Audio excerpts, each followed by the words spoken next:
Bhumiben Chauhan from Bharuch district of Gujarat is now a firm believer in miracles and divine intervention. Because what else could have saved this woman who was scheduled to board the ill fated Air India flight from Ahmedabad to London that crashed on Thursday afternoon? Bhumi was stuck in the Ahmedabad city traffic, and a missed U turn and the ensuing 10-minute delay is what became the shield between her and death. મારી 1:10ની flight હતી અને મને almost ત્યાં airport પર પહોંચતા 12:20 જેવું થઈ ગયું હતું અને એરલાઇન્સવાળાએ 12:10 સુધી તો ત્યાંના ગેટ્સને બધું ક્લોઝિંગ કરી દીધા હતા, ચેક ઇન જ બંધ કરી દીધું હતું. તો મારું ચેક ઇન થયું જ ના ને મારે ત્યાંથી જ પાછું ફરવું પડ્યું અને હું ફ્લાઇટ એટેન્ડ ના કરી શકી એના લીધે. એટ ધ ટાઈમ તો એવું જ થયું હતું કે થોડું વહેલાં નીકળ્યા હોત ને થોડું ઉતાવળ કરીને અમે આવી ગયા હોત તો મારી ફ્લાઇટ મિસ ના થતી. મેં એ ટાઈમે બી એરલાઇન્સવાળા સ્ટાફને રિક્વેસ્ટ કરી કે 10 જ મિનિટ લેટ થઈ છું તો મને જવા દે.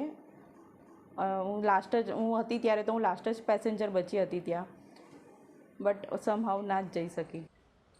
Bhumi had been in India for vacation.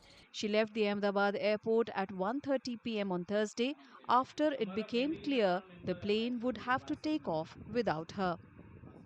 બસ અમને એમ કે ચેકિંગ થઈ ગયું તો હવે ફ્લાઇટ ઉડે એટલે અમે લોકો જઈએ રિટર્ન થઈએ પણ એટલામાં એ બહાર આવી ગઈ અને એને કહ્યું કે મમ્મી એમ કે હવે મારું કેન્સલ થઈ ગયું છે એમ કે ફ્લાઇટ એમ કે ચેકિંગ નહીં થાય મારું એમ કે થોડું 5 મિનિટ લેટ થઈ ગયું 5-10 મિનિટ એમ કે એટલે આપણે રિટર્ન થવું પડશે એમ કે મેં કહ્યું બેટા જરા રિક્વેસ્ટ કર તે રિક્વેસ્ટ કરી તો પણ એમણે ના પાડી કે હવે તમારાથી નહીં જવાય એમ કે.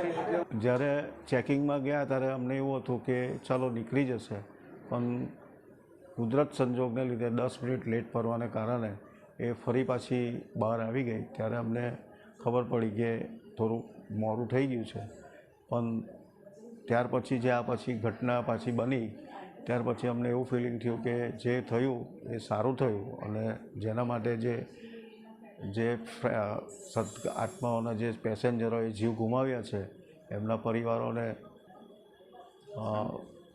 દુઃખ સહન કરવાની શક્તિ આપે એ જ ભગવાનને પ્રાર્થના. The Chauhan family, while heaving a big sigh of relief, is also devastated by India's worst air disaster, which claimed 265 lives.